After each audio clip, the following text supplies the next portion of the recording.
Hi, lovelies. I'm Tranisha Cottrell, and this is First Love Yourself, the place where we focus on Christ, self love, self care, and healing. If you've been through some things, this is the right place. Today, we are going to talk about what to do if you broke up, right? So, you broke up, now what? And if that is something you're interested in, go grab a blanket, grab a pen and a paper, and get comfortable because we are about to get into it. Let's go.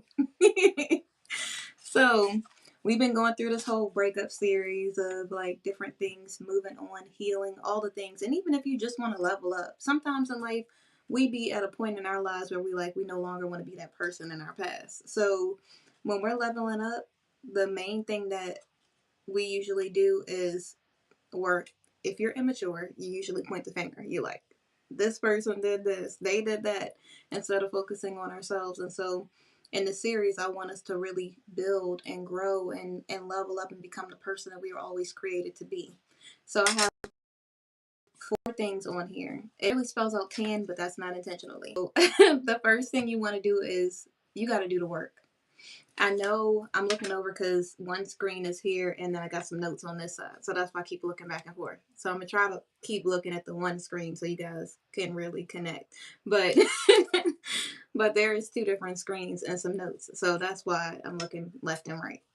But you really have to focus on yourself. This is where you really have to figure out, okay, you might be feeling like crap in this moment. You might be feeling like, oh my gosh, it seems like everything is going against me. It seems like I thought that it was going to be one thing, but it was something totally different. I had all these aspirations and dreams for this relationship of where I wanted it to go, and it did not work out the way that I intended it to. And this is where that time that you need is going to really come in handy. Now, everybody's time is different. Some people might need a day, a week. Some people might need a year, a couple years. Like, everybody is different. So the thing is, you have to figure out how much time you need for yourself. You got to figure out what you want to do in that time of solace. Like, make sure you're doing something productive that's actually adding to your life. You don't want to just sit there just binge watching a show. You want to make sure that you're feeding yourself, your soul, your mind, your body, everything. You want to make sure that you're not just eating junk food while you're trying to heal, while you're going through this process. You really want to eat food that's going to nourish your body and fuel you so you have more energy, because you're going to need it in this season. And when you really get to the point where you feel like, okay, I know this happened, I acknowledge it, but during this time, you want to make sure you're spending it wisely. You want to make sure that you're not wasting time doing something, focusing on something that you cannot change. So that's the first thing. Use your time wisely. The second thing you want to do, and I know I hopped into two super fast, but the second thing, TG calls it the game film. This is when you look over all your choices and the things that you did wrong in the past. You look at all the things that person that you didn't like, and choices that you made during the relationship. You go through, and it's not to beat yourself up. It's not so that you can harp on the past. It's not about any of that. It's about you looking so you can use it as a strategy to learn. If the adversary can do it, why couldn't you do it for yourself? This will help you learn what it is that you like and you don't like. So when you go into a new relationship, you can actually see the things that you actually want to have in the new relationship. It'll also show you some traits that you might want to grow or mature from. Like, if you know you got a whole bad attitude, then this might be the season where you say, all right, I'm going to work on my patience and so that I'm more patient, instead of me snapping, instead of me like getting agitated or irritated or triggered. I can actually take a moment, take a beat, and learn better ways to respond in a conversation. I can learn maybe better conversational tools. Like, instead of me talking all the time, maybe I listen. Maybe instead of me talking negatively all the time, I change my perspective to speak positivity over my life and the person that I'm with.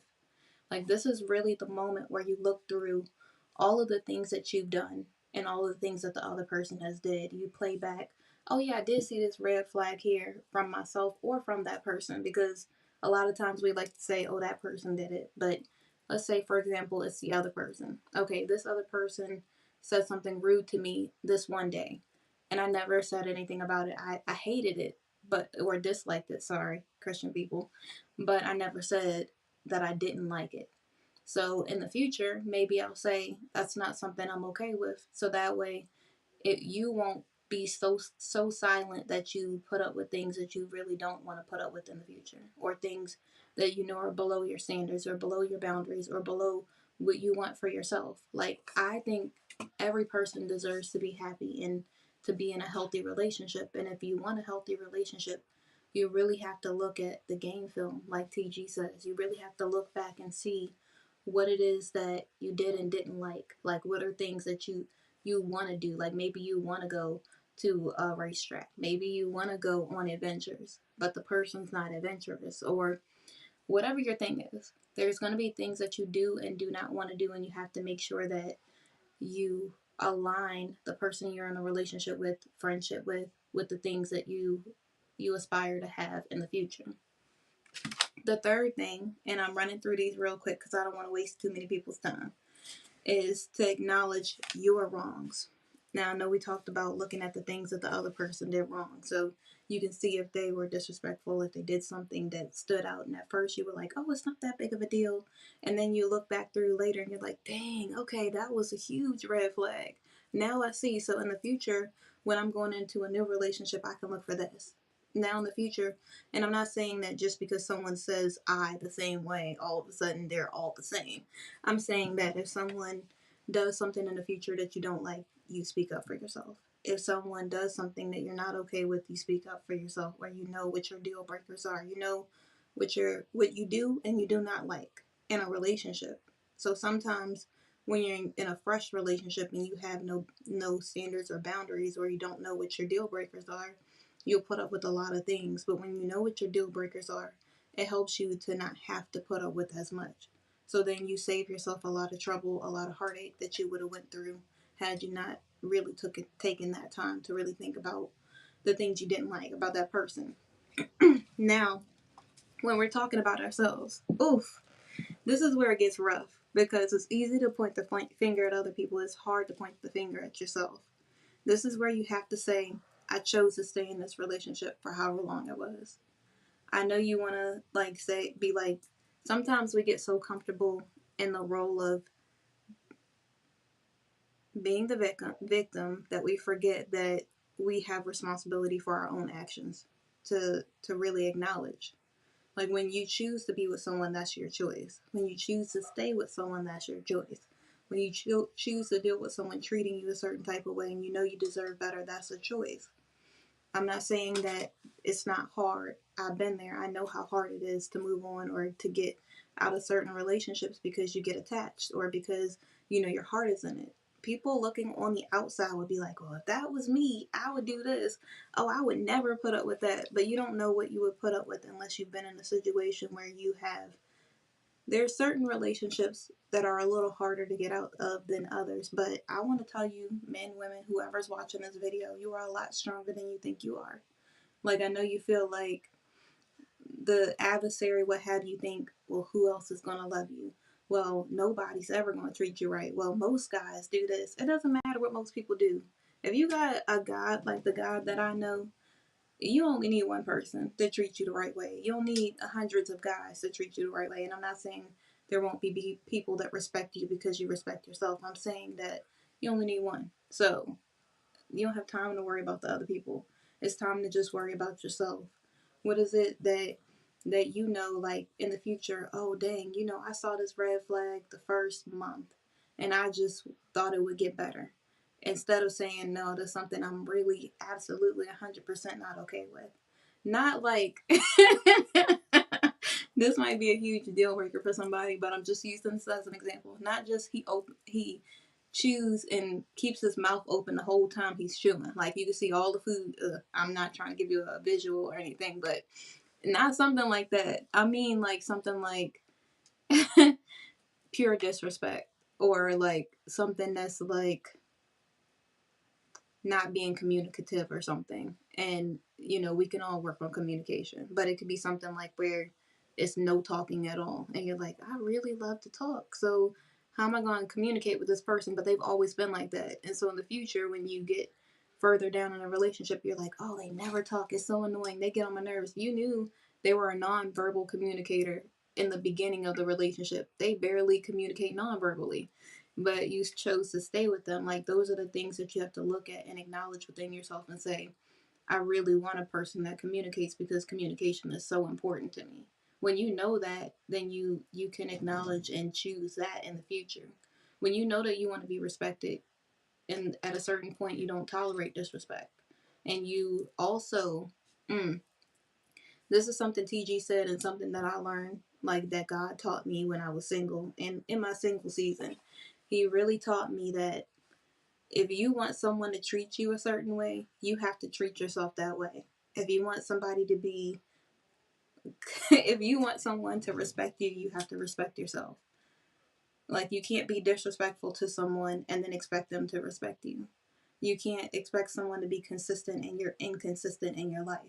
You keep making promises to work out and you don't work out. You keep making promises to eat healthier and you eat all unhealthy food. You keep making promises to do all of these things with your business or whatever else, and the whole time you want this person to come in and be somebody that you're not. You have to be willing to be consistent in the things that you're promising yourself. Because if you can't trust yourself, how can you trust somebody else? You really have to start being respectful. You really have to start communicating if you want to learn better forms of communication. Like, don't just talk just to be talking. Sometimes you have to listen, but you also want to make sure that if you want someone to communicate with you, well, you learn emotional intelligence so that you can be that way in a relationship. It's all about building yourself up so that you can have the best relationship going forward. The next thing you want to do is figure out what you need to do for a different future. Like, sometimes when a breakup happens, when we go through things in our past, what we'll do is we'll look in the past a lot. We'll be like, we'll look at all the things we did wrong. We'll feel guilty. We'll feel shame. Other people sometimes don't make it any better because they'll talk about how you didn't do all these things right. They'll talk about all these opportunities you missed out on. They'll talk about how horrible the person that you with was, but it's not helping anybody. Instead of looking at the past, at the person that you were with, and looking at all the mistakes that you have, once you've done the first three things, let it go. It's time for you to focus on your future. Now, you know what things that you want to do better in the next relationship.